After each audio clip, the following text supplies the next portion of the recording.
maybe 12 more inches to the right, and it would have took me out for sure. Chris Gardner made it through tours in Iraq and Afghanistan, but just barely survived this 2013 wreck in Irmo with some cuts and bruises when he hit a guardrail which harpooned his car. If I'd been driving with my arm on the console, it would have took it off. The guardrails on this stretch of Dutch Fork Road feature ET Plus end pieces known as terminals, made by national guardrail provider Trinity. The company has come under fire for similar incidents across the country in which vehicles were impaled on guardrails, sometimes with tragic results. In the fall, a federal court ruled Trinity committed fraud by not telling the Federal Highway Administration it had changed the dimensions of the terminals. The company says it's innocent and it's appealing. In a crash, the ET Plus terminal is supposed to feed the guardrail through a guide channel, curling it away, like this. But sometimes that doesn't happen. I know that the fatalities are happening. I know they're in the hundreds per year. Joshua Harmon says he knows why. It was his whistleblower lawsuit that brought the fraud verdict against Trinity. And he says the changes to the terminals turned them into killers. Most easy to see, the narrowing of those guide channels from the Highway Administration approved 5 inches to 4 inches.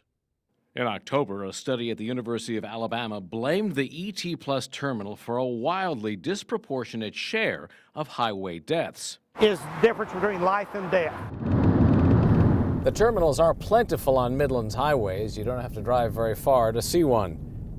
2, 3, 4, 5, or more in a matter of minutes. Since January of 2010, we've installed over 5,000 end terminals. SCDOT administrators say they simply don't know how many of those terminals now on the road are Trinity ETs. Documents obtained by WIS Investigates reveal thousands of the terminals, no information about what kind they are. Our quick survey of area ET guardrail terminals revealed nothing but those with the 4-inch wide guide channels.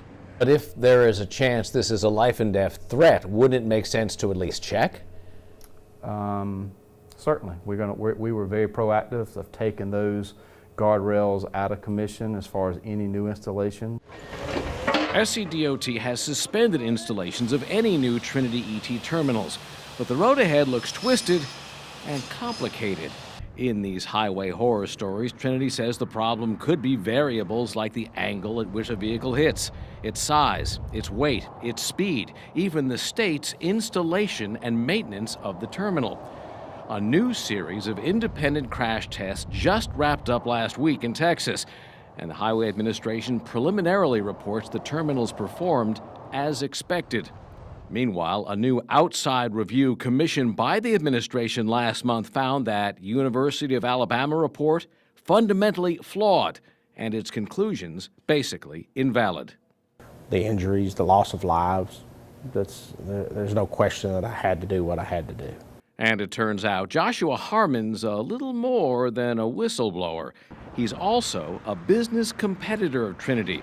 And in 2011, Trinity successfully sued Harmon's company, SPIG Industry, for making its own version of Trinity's ET guardrail systems.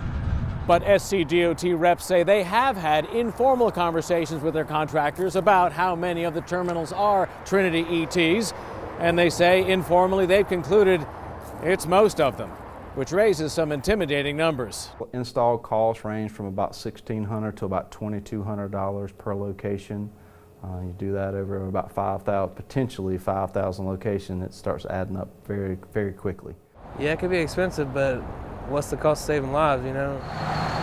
At the scene of Chris Gardner's accident, the guardrail has long since been repaired and the terminal replaced with a new one.